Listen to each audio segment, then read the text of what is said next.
I was broke. No, I'm just kidding. What attracted me to the program was, or to the movie was, I had heard from my agent for about 2 years that Darren Aronofsky was interested in working with me, and I said, "Who's Darren Aronofsky?" And because he's pretty much sort of like this cult kind of independent, really arty farty kind of guy and I mean that complimentary that, Hollywood has sort of been trying wooing for years to come out and make big, you know, commercial kind of movies. And the more I saw a couple of his movies, I saw Pi and I saw Requiem, and I was very impressed with the integrity and the intention that he had with his sort of filmmaking and all the information when I asked people whose opinions I respect that I got back, it was the same kind of vibe or information that, let's say, you'd hear about Francis Coppola, young Francis Coppola who I worked with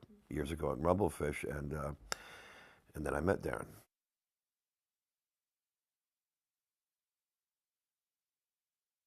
My first meeting with Darren was quite interesting because I'd heard so much about him, and uh, I was very curious because the information I got on him was so impressive. I heard how smart that how my shrink even told me. He goes, "Oh, Darren Aronofsky. He's very smart." I also heard things about him that made me very eager to meet him. I heard he was his own man. He does not compromise. He's smarter than the rest of us. And the information I got was really interesting. And so when I met him, he came walking across the street, and I actually was sitting in a restaurant in the village, and I didn't know what he looked like, and I was like looking across the street, and because one thing I don't do is I don't meet people in offices. So I said you got to meet on neutral ground. So I picked the restaurant, and I don't even meet people on neutral ground. I meet them in my territory. So especially guys like him. I didn't want to meet him in his office or his production company. And so he agreed to meet me, and I see this guy pull up on a bicycle with a crash helmet, and I go, oh, that's got to be him if he's wearing a crash helmet. And he sort of like walked across the street like his balls were too big for his pants, and he had this kind of air of on his face, this kind of like he knows something that you don't know, And he came over, he introduced himself. He right away started saying, "Well, you've ruined your career for the last 15 years. You've self-destructed." He goes, "And I'm trying to do a movie with you, and I can't raise a dime on your name. And if I do this movie with you, you're going to listen to everything I tell you. You're going to do everything I say. And you can never disrespect me in front of the crew, and I can't pay you." And I thought, well, he's smart and he's got a lot of balls. This is the kind of guy I want to work with. And then he gave me the script.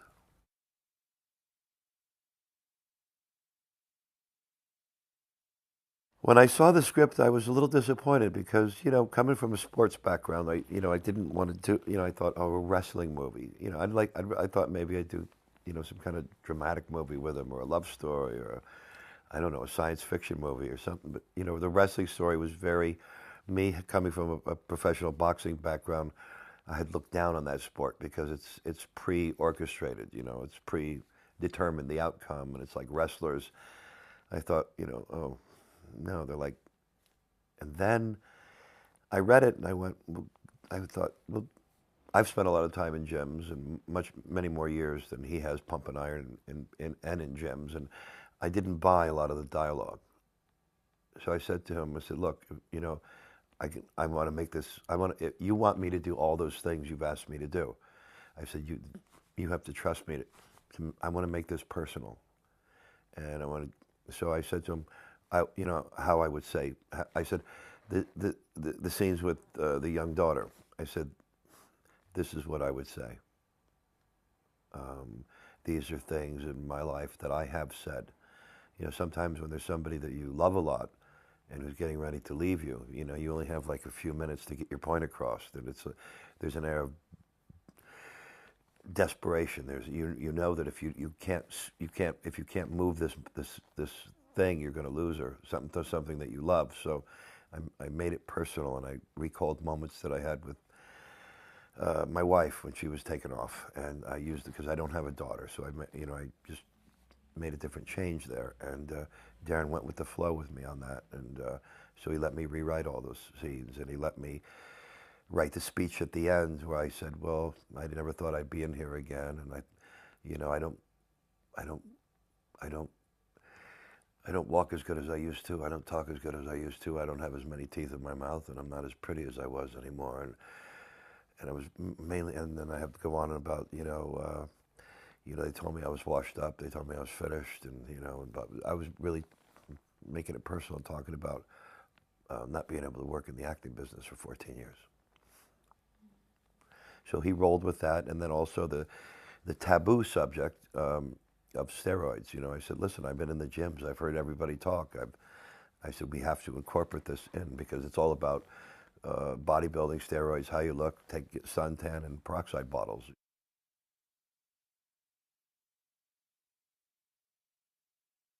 I think with Randy, the character in the movie, you're finding a man who he's 10 years past his prime.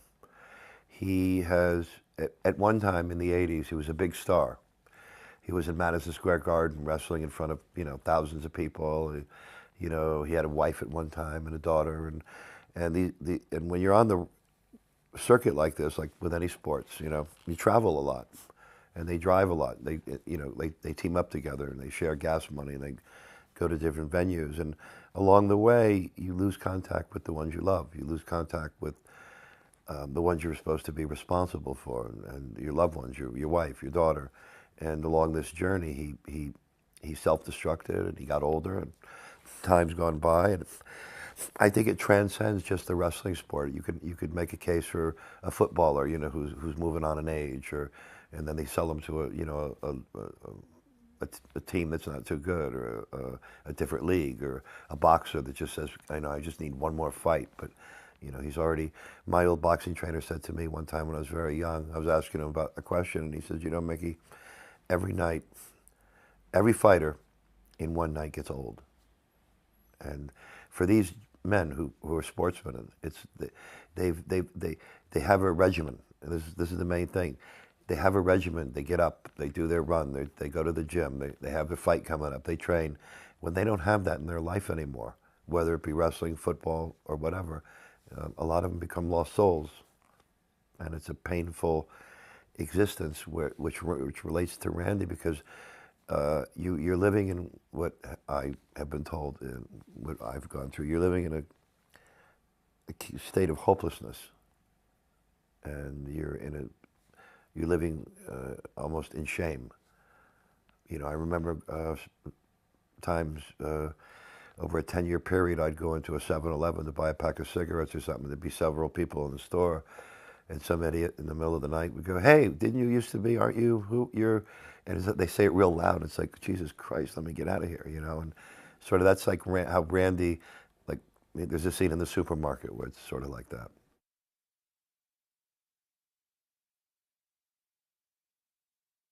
The physical thing was very difficult, especially this was a movie that was a $5 million movie. There wasn't a lot of money in it. And so Darren made a very interesting choice. He chose to shoot it in a very objective documentary style way, handheld camera, so we could move quickly because of the budget. I mean, a lot of the wrestling matches were that we did were all done during live shows, and we would run in handheld. There'd be a match on, and then we'd run in, and Darren would announce to the audience, "We're doing this. This is my name's Darren Aronofsky," and we do it, and we do the matches right in front of a live, crazy, like wrestling audience, and it was a lot of pressure because I had these guys are really big dudes. I had to like put on 28 pounds, but I had to put on 28 pounds of muscle, not fat, and I had close to 7.5 months to do that, and then 4 months to crash course to learn how to wrestle.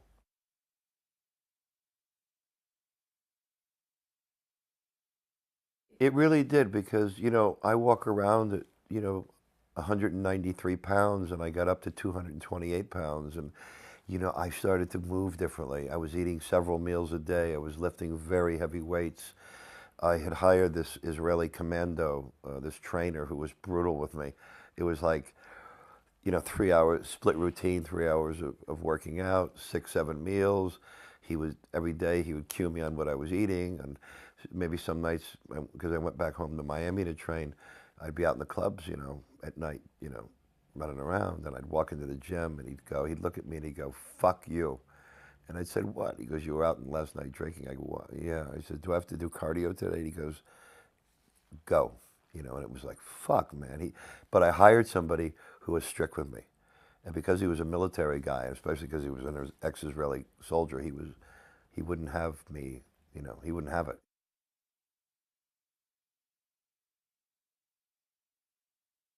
When I used to box, I used to come out to Sweet Child of Mine. And I remember we were doing a scene, in front of the live show, and I was behind the curtains there, and it kind of reminded me of when I was during my fighting days. And I said to him right away, "Could you put Sweet Child of Mine on?" And they found it, and they blared through the thing, and I felt like the old days, and so that all worked. So I called Axel up, and I explained the situation with the budget, and he gave us Sweet Child of Mine.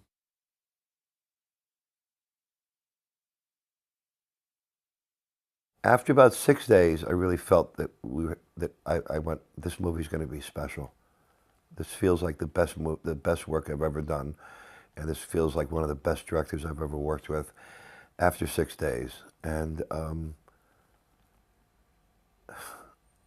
when the movie was over, I was so proud of it, and I hit certain emotional moments. When I met Darren, I knew that why he wanted me. I knew he wanted me to also open up and revisit some very dark, personal, painful places, in my life, and as well as the physicality. And actually, when I got replaced on the movie early on, because they couldn't raise the money on me, I was relieved that I got replaced. I was the only one who was happy about it, because I thought, man, this is a lot of work. There's going to be a lot of hard work for no money. And I was broke at the time. And I remember doing the emotional scenes, and they all, he challenged me. He kept pushing my buttons. My dog had got a stroke a few days earlier, and I didn't know if she was going to make it or not. Just before I had to do the scene with the daughter, he came over to me and he said to me, he goes, Loki died. And I just fucking broke down, and it was, boom, let's shoot, and it was like, I was a wreck because I didn't know if he was kidding me or not. My dog, she's been with me 18 and a half years, and it was like, it was just, it was crazy. And then the night was going on, and I nailed it on the first take and the second take, and then he said to me, I want you to really bring it. And I'm going, did Loki die? And he goes, I said, and then he goes, I want you to bring it, make it, give it to me, do it for Loki, And it was like, fuck. So it was, he knew how to push my buttons and challenge me, or if I was not using, there were certain substitutions that I was using, whether it be my late brother or my ex-wife, and so everything became very personal.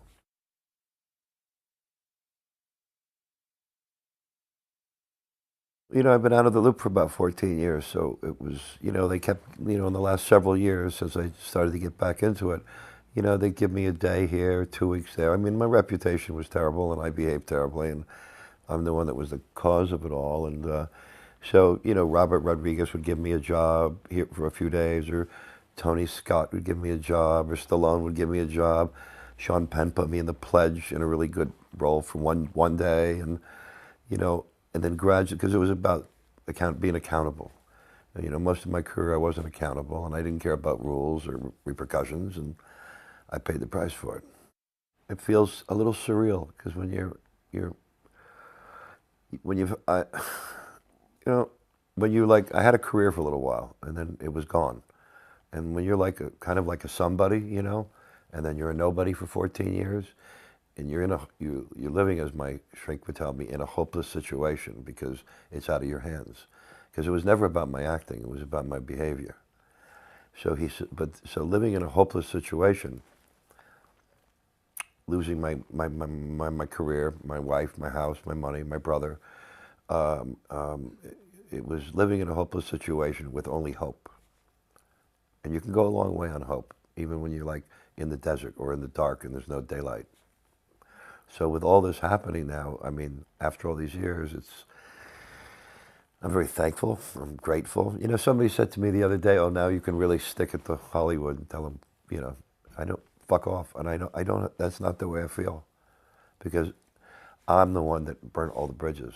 I had pieces inside of me that were broken, and I didn't have the knowledge or the information to fix them until I went and got help.